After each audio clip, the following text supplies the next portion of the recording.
गायें घास चर रही हैं। वो सब साथ साथ मेडोज में हैं और बहुत खुश लग रही हैं। ऐसा लगता है कि वो सब मुत्तहिद हैं और एक दूसरे का साथ दे रही हैं, साथ घूम रही हैं। और अब एक भेड़िया भी नजर आ रहा है जो शायद उन पर हमला करना चाहता है, लेकिन गायों के साथ होने की वजह से वो हिम्मत नहीं कर पा रहा। लगती हूँ कि चीता घास के पीछे से छुपकर इन गायों को देख रहा है।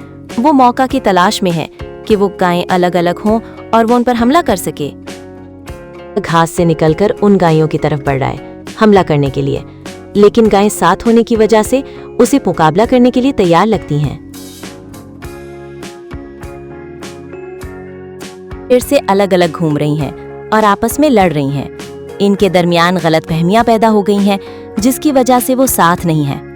कि चीता पहाड़ी पर खड़ा हुआ है और उन बिखरी हुई गायों को देख रहा है। अब वो मौके का फायदा उठाने की तैयारी कर रहा है। चीता एक एक करके उन गायों पर हमला कर रहा है और उन्हें खा रहा है, क्योंकि वो अब अकेली हैं और अपना बचाव नहीं कर सकती। चीता ने आखिरी गाय को भी पकड़ लिया और उसे खा लिया।